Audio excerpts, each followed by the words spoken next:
సరిగ్గా ఈ బడ్జెట్లో కూడా అప్పు చేసి ఆస్తుల కల్పన కన్నా అప్పు చేసి రోజువారీ ఖర్చులు మీట్ కావడమే కనబడుతుంది. దానికి కారణం ఏంటి అంటే ఈ ప్రభుత్వం కూడా గత ప్రభుత్వం సంక్షేమం పైన భారీగా ఖర్చు పెట్టి రాష్ట్రాన్ని దివాలా తీసింది అని చెప్తూ మేము అంతకన్నా ఎక్కువ సంక్షేమం పైన ఖర్చు పెడతామని హామీ ఇచ్చారు.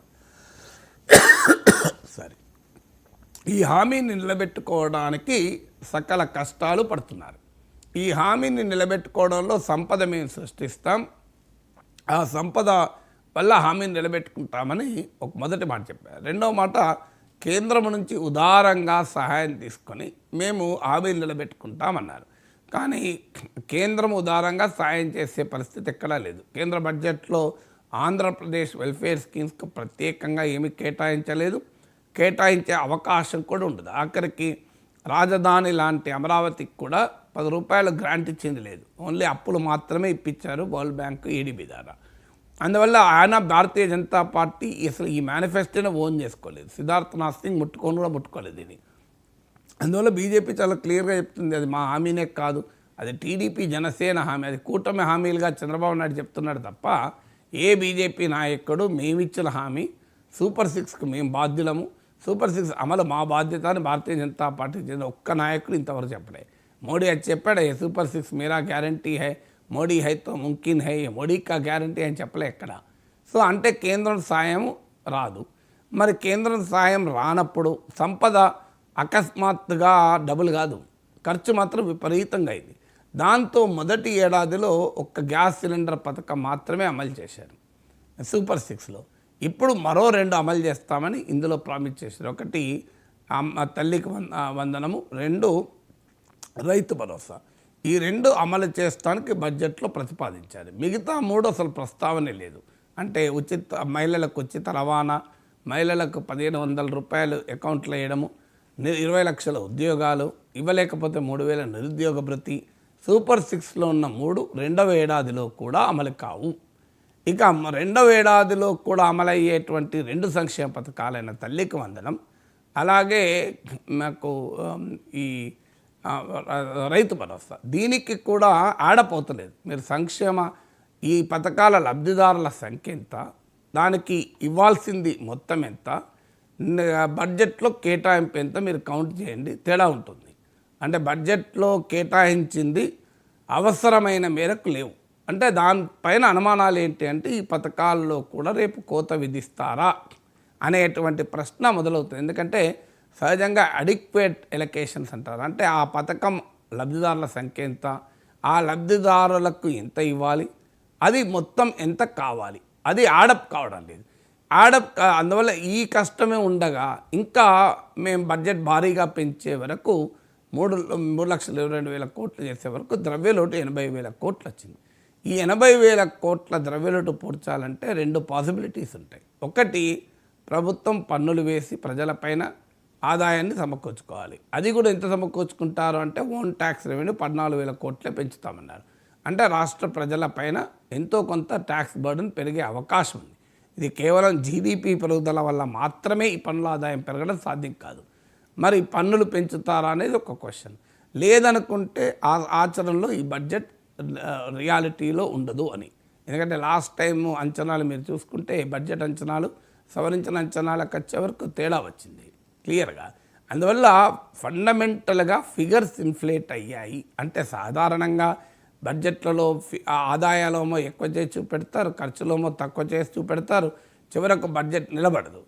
తెలంగాణ 10 ఏళ్ళ అనుభవం కూడా నియర్లీ 20% గ్యాప్. ఇది మీకు white paper on state finances కూడా ఇదే చెప్పింది. కానీ ఆంధ్రప్రదేశ్లో ఇది ఈసారి భారీగా ఉండే అవకాశం ఉంది. 80,000 కోట్ల 3,22,000 కోట్ల బడ్జెట్ ఎంత రికార్డో 80,000 కోట్ల ఫిస్కల్ డెఫిసిట్ కూడా అంతే రికార్డు, మామూలు రికార్డు కాదు. Very high fiscal deficit, very high revenue deficit ఉన్నప్పుడు ఈ బడ్జెట్ శాంక్టిటీ అనేది ప్రశ్నార్థకం అవుతుంది. ఇక ఈ బడ్జెట్లో కీలక రంగాల కేటాయింపులు కనుక మనం గమనిస్తే మీకు ఇరిగేషన్లో ఓవరాల్గా నెంబర్ చూస్తే నామినల్ టర్మ్స్ అంటారు. నామినల్ టర్మ్స్ అంటే in terms of money allocated.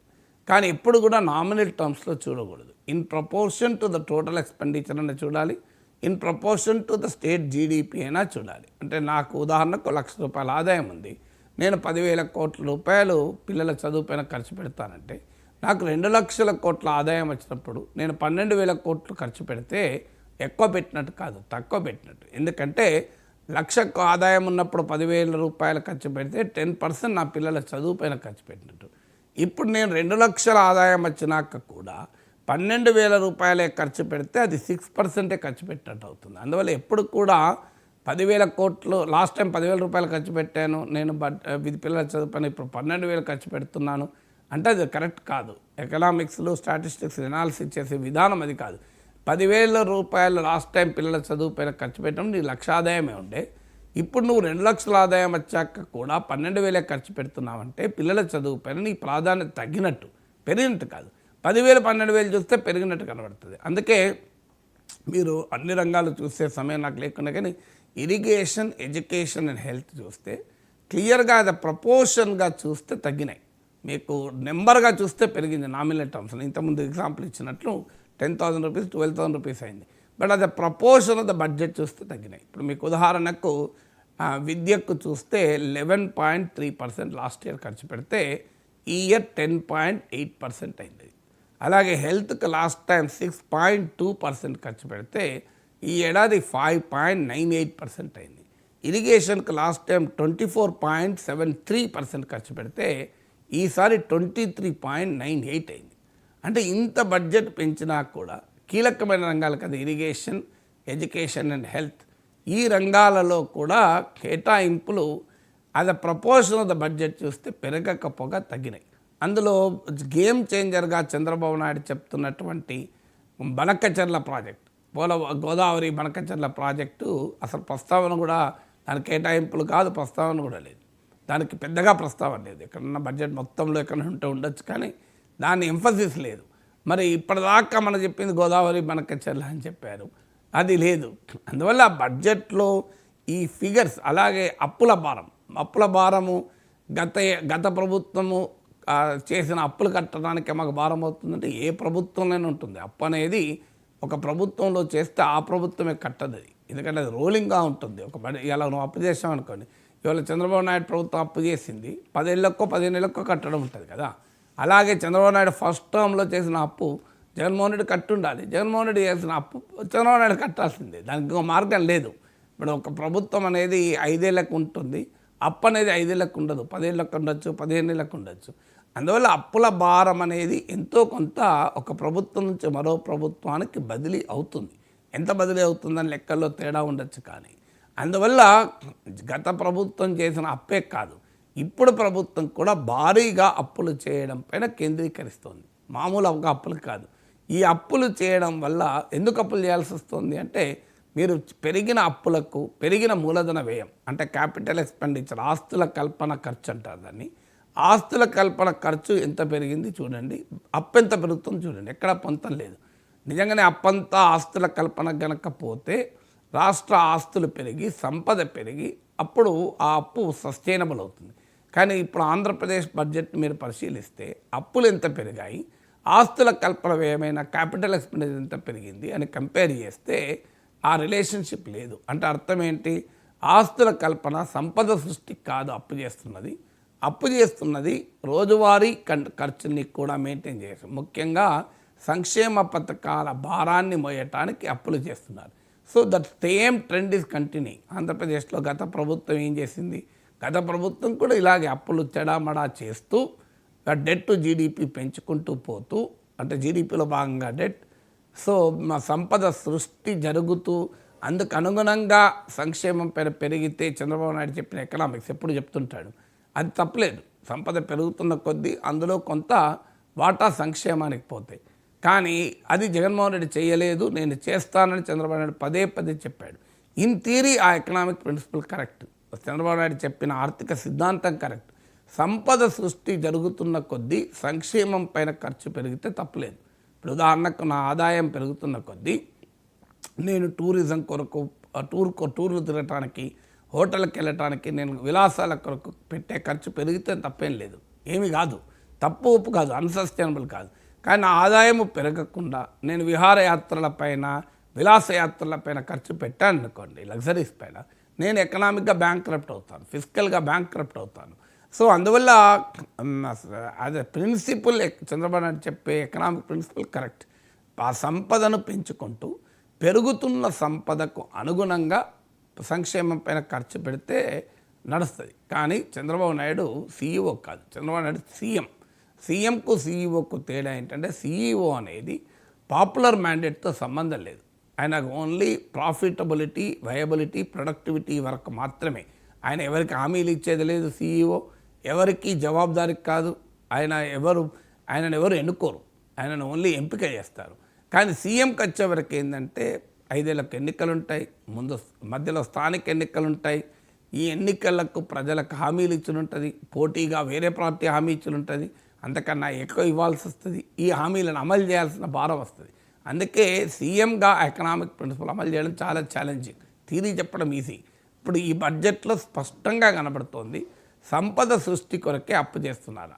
ఆర్థిక మంత్రి చెప్పగలరా ధైర్యంగా, నేను చేసే అప్పు మొత్తం సంపద సృష్టికే, రోజువారీ ఖర్చులకు ఎక్కడా లేదు, తెచ్చిన అప్పంతా నేను ఆస్తుల కల్పనకే క్రియేట్ చేస్తున్నాను, ఆ ఆస్తుల కల్పన వల్ల ఇంత ఆదాయం వస్తుందని చెప్పగలరా? ఆ ట్రెండ్, ఆ లింక్ లేదు. అంటే ద ఓల్డ్ రిలేషన్షిప్ ఆదాయము పెంచుకుంటూ ఆస్తుల కల్పనకు సంపద సృష్టికి కాకుండా సంక్షేమం పైన మాత్రమే ఖర్చు పెడుతున్నారు. ఇది కాస్త అటు ఇటు జగన్ ప్రభుత్వంలో ఎంత ఉంది, చంద్రబాబు నాయుడు ప్రభుత్వంలో ఎంత ఉంది అన్నది ఇంకా లోతుగా చూడాలి. But the trend and direction remains the same. గత ప్రభుత్వంలో ఏ ట్రెండ్, ఏ డైరెక్షన్ అయితే ఉండేనో, ఆస్తుల కల్పన, సంపద సృష్టికి అప్పులు చేయడం కాకుండా సంక్షేమానికి, అంటే రాజకీయ నాయకులు చెప్తారు చూడండి, పప్పు బెల్లాలకు ఎక్కువ ఖర్చు పెట్టడం పరిస్థితి. అంత చేసినా మళ్ళీ 3 హామీలు మిగిలే ఉన్నాయి. ఇప్పుడు 3 హామీలు మిగిలే ఉన్నాయి. మీకు ఉదాహరణకు ఇంకొకటి చెప్తాను. ఆమె ఎన్నికల సమయంలో పవన్ కళ్యాణ్ పదే స్కిల్ సెన్సెస్ అన్న పదం వాడాడు. ఈవెన్ ప్రభుత్వం ఏర్పడ్డాక స్కిల్ సెన్సెస్ మొదలైందని కూడా చెప్పారు. ఇప్పుడు మళ్ళీ స్కిల్ సెన్సెస్ గురించి ఎవరు ప్రస్తావన కూడా లేదు. ఏమైంది? స్కిల్ సెన్సెస్ రిపోర్ట్ ఏది? ఈసారి స్కిల్ డెవలప్మెంట్కు 1200 కోట్లను ఖర్చు పెట్టారు. మరి స్కిల్ సెన్సెస్తో ఆంధ్రప్రదేశ్ యువతకు 20 లక్షల ఉద్యోగాలు కల్పించాలి. ఎలా కల్పిస్తారు? ఆ 20 లక్షల ఉద్యోగాల రోడ్ మ్యాప్ ఏంటి అనే దానికి ఆన్సర్ లేదు. కేంద్రము నుంచి మనం ప్రత్యేకంగా తెచ్చుకుంటామేమన్నారు. ఎక్కడ చూపెట్టండి మీరు బడ్జెట్లో. కేంద్రము మనకు ఉదారంగా, అదనంగా రాష్ట్ర ప్రభుత్వం డబుల్ ఇంజన్ సర్కారు ఉన్నది కనుక ఇచ్చిన ఉదాహరణలు ఏంటో చెప్పండి. దాని మీద సెపరేట్గా వైట్ పేపర్ ఇవ్వమనండి. ఇంకో సెంట్రల్ గవర్నమెంట్ ఉదారంగా ఇక్కడ ఇచ్చింది అని. మనకు రావాల్సింది ఎట్లాగో వస్తుంది ట్యాక్స్ డివల్యూషన్.